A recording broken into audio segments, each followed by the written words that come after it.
बिस्मिल्लाहिर्रहमानिर्रहीम। अस्सलाम वालेकुम नाज़रीन, मैं हूं फ़याज़ महमूद और आप देख रहे हैं फ़याज़ महमूद यूट्यूब चैनल। नाज़रीन, इस वक्त मैं आपके साथ, आपको मालूम है, सोशल इश्यूज़ के ऊपर बात करता हूं, लेकिन अब मैं उकता सा गया हूं, अपसेट हूं कि ये हमारी सोसाइटी में आखिर हो क्या रहा है।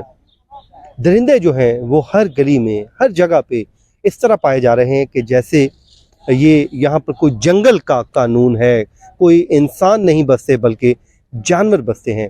रहम जिसका इस्लाम ने भी हमें दर्स दिया है, वो अब हम मुसलमानों के दिलों में भी ख़त्म होके रह गया है।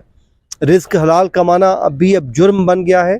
ऐसा ही एक वाक़या रावलपिंडी में पेश आया है, जहाँ पर आप ये कह लीजिए कि पुराना जो पिंडी है उसकी तारीख गलियां हैं, वहाँ पर एक दरिंदा बस गया है। उस दरिंदे ने अपनी हवस का निशाना बनाना शुरू कर दिया है। पहले हम सुनते आ रहे थे कि जो बच्चियां हैं, छोटी उम्र की या लड़कियां हैं, ख़वातीन हैं, उनको जिनसी हवस का निशाना बनाया जाता था, लेकिन बाद में ये बच्चों के साथ भी होने लग पड़ा। लेकिन अब वो मामला यहाँ से उठ के अब जो बड़ी उम्र के लड़के हैं उनके साथ भी ये जुल्म का बाजार गर्म किया जा रहा है। ये रावलपिंडी की एक कहानी है, और कहानी ये है कि रावलपिंडी का एक नौजवान है और वो रिस्क हलाल कमाने के लिए, अपनी फैमिली का पेट पालने के लिए मेहनत मुशक्कत करता है और बाइकिया जो है वो चलाता था। मामूल के मुताबिक उसने बाइकिया निकाला और अपने काम को निकला तो उसके एक जान पहचान वाला हसन नामी दरिंदा, उस दरिंदे ने बाइकिया राइड जो है बुक की और उसके बाद उसको साथ लेकर चल पड़ा। कुछ जगह पर वो गए और वो जो बयान सामने आया है इस मुतासरा लड़के का, उसके मुताबिक वो ये कहता है कि हम मुख्तलिफ जगहों में फिरते रहे, उसको मैं लेकर फिरता रहा क्योंकि जान पहचान थी। तो जब शब हुई तो उसने मुझे कहा कि शाम से पहले उसने मुझे कहा कि अब क्योंकि अंधेरा हो गया है और पैसे जो हैं वो मैंने आपके देने हैं, तो यूँ कीजिए कि सुबह 4 बजे फिर मैंने जाना है और उस वक्त मुझे कोई शायद राइड ना मिले, तो आप मुझे छोड़ देना और उसके बाद मैं आपकी पेमेंट भी क्लियर कर दूंगा। यहाँ तक बात जो है वो नॉर्मल थी। उसके बाद खौफ जो है, खौफनाक वाक़या जो पेश आता है वो आता है सुबह 4 बजे, जब वो लड़का पहुँचता है उसके घर और वहाँ पर जाकर वो जब खड़ा हो जाता है और नोक करता है या उसे बुलाता है जैसे भी, और उसके बाद वो जो हसन नामी शख्स है, जो जालिम दरिंदा है, वो उसको कहता है कि आप 1 मिनट अंदर आकर बैठ जाएं और मैं थोड़ा सा अपना काम निपटा लूँ या रेडी हो जाऊँ। किसी भी बहाने से वो उसको अंदर ले जाता है। ये रावलपिंडी का रहीमाबाद का इलाका है। ये थाना एयरपोर्ट की हदूद लगती है। सर सैयद चौक से टुवर्ड्स आप आ जाएं, जिना जो पार्क है उस तरफ, तो ये उस एरिया है। तारीख गलियां हैं, छोटी छोटी तंग तंग गलियां हैं, वहां पर लोग आबाद हैं।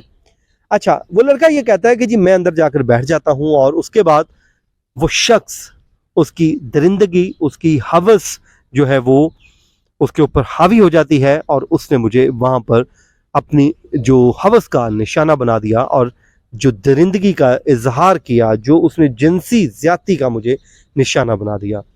वो मजलूम लड़का वहाँ से उठता है और इस हवस का निशाना बनने के बाद वो अपने घर जाता है और घर पहुंचकर वो अपनी वालदा के साथ इस दुख, इस जुल्म, इस कुर्ब की हालत को बयान कर देता है। आप नाज़रीन सोचिए उस वक्त उसकी वालदा के ऊपर क्या बीती होगी जब उसको मालूम हुआ होगा कि उसके बेटे के साथ ये जुल्म भी हो गया है। ये अल्लाह ताला हर किसी को अपने हिफ्ज़ अमान में रखे, और ये ऐसा शौक़ है जो शायद अब वो लड़का उम्र भर उसकी जहन में कहीं ना कहीं ज़रूर रहेगा। उस शौक़ से वो कहीं बाहर नहीं आएगा। खैर, वालदा ने हिम्मत की और उसके बाद पुलिस को जाके इन्फॉर्म कर दिया और इस पुलिस ने उसके ख़िलाफ़ मुकदमा दर्ज कर लिया। अब नाज़रीन, कब तक हम इस तरह के केसेस को रिपोर्ट करते रहेंगे, सुनते रहेंगे और उसके बाद हम इंसाफ की भीख मांगते रहेंगे? क्या कभी इस मुल्क में ऐसा कोई निज़ाम राइज नहीं होगा कि ऐसे लोगों को इबरत का निशाना बना दिया जाए, ताकि आइंदा किसी की जुर्रत ना हो कि वो इस किस्म का घनौना जो जुर्म है वो करे? किसी के साथ भी ये जुल्म हो सकता है। तो आप अपनी आवाज़ ज़रूर उठाइए, लेकिन जब हम कभी आवाज़ उठाते हैं कि ऐसे लोगों को फांसी दी जाए, ऐसे लोगों को जो है जो सजाए मौत दी जाए, तो तब हमारे पॉलिटिकल जो लीडर्स हैं, खासकर अगर बात करें, मुझे याद आता है कि बिलावल भुट्टो साहब इसके बड़े मुखालिफ थे। तो जब इस तरह का वाकया जब दोबारा होता है तो हमें गुस्सा भी आता है, हमें तकलीफ भी होती है, लेकिन हम बेबस होते हैं क्योंकि हमारा जो निज़ाम इंसाफ है वो शायद उतना पावरफुल नहीं है, उसमें वो सख्त नहीं है कि वो सज़ाओं को यकीनी बनाए। नाज़रीन, सज़ा और जज़ा का जो निज़ाम है इस्लाम ने जो मुतारिफ कराया है वो होना इसलिए भी ज़रूरी है कि अगर एक को सज़ा नहीं देंगे और एक को अगर सिफारिश पे छोड़ देंगे तो फिर उसके बाद होगा ये कि ये जो जुर्म का बाज़ार है वो गर्म रहेगा, ये जुल्म का जो ज़्यादती का जो बाज़ार है वो कभी भी बंद नहीं होगा, और जुल्म सितम की कहानियाँ मैं इसी तरह शेयर करता रहूँगा आपके साथ, और न जाने कितने लोग इस गंदी हवस का निशाना बनते रहेंगे। इसमें रियासत को अपनी रिट ज़रूर दिखानी चाहिए, ऐसे लोगों को इबरत का निशान बनाना चाहिए, ठीक उसी तरह जिस तरह कसूर वाक़या में बच्ची के साथ ज़्यादती करने वाले को स्पीडी ट्रायल के बाद सज़ाए मौत दे दी गई थी और वो शख्स अपने अंजाम को पहुंचा था। काश कि वही ट्रायल दूसरे केसेस में भी हो और जो इनोसेंट है उसको छोड़ा जाए, और जो झूठा है और जो जिसके ऊपर ये जो जालिम है उसको सज़ा मिले, और ताकि जो मजलूम है उसको इंसाफ मिले। नाज़रीन, ये सज़ा और जज़ा क्यों ज़रूरी है, रियासत को इसके ऊपर अमल दरामद क्यों करना चाहिए, इसकी एक आपको एग्जांपल दे देता हूँ। आपको याद होगा जब हमारे ये प्राइम मिनिस्टर शहबाज शरीफ साहब मस्जिद नबवी गए तो अपनी कैबिनेट के साथ वहाँ पर मौजूद थे, तो कुछ पाकिस्तानियों ने वहाँ पर नारेबाजी की और मस्जिद के तकद्दस को पामाल किया।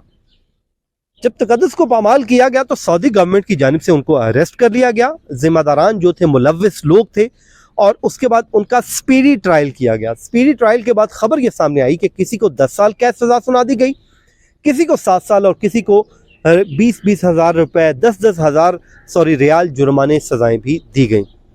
जिसका इम्पैक्ट ये हुआ कि जब अभी रिसेंटली मुझे याद पड़ता है कि राना सनाउल्लाह, जिनका ताल्लुक उसी मुस्लिम लीग नून से है, जिनका जो शहबाज शरीफ साहब की जमात है, राना सनाउल्लाह साहब मस्जिद नबवी गए, वहाँ पर वो उसी हजूम में से गुजरे जहाँ पर पाकिस्तानी फिर मौजूद थे, लेकिन किसी शख्स की जुर्रत नहीं हुई कि वो अब नारेबाजी करे और तकद्दुस को पामाल करे। क्यों? उसकी वजह यह थी कि उनके सामने वो गवर्नमेंट ऑफ सऊदीया का या सऊदी अदालतों का फैसला मौजूद था जिसमें उन्होंने किसी को फ्री नहीं किया, किसी को छोड़ा नहीं, या जैसे पाकिस्तान में सिफारिश पे फ़ोन करके छोड़ दिए जाते हैं। तो जब सज़ाएं आप देते हैं तो उसका इम्पैक्ट यही पड़ता है। तो याद रखिए, सज़ा और जज़ा का जो निज़ाम है उसके ऊपर अमल दरामद होना इंतहाई ज़रूरी है।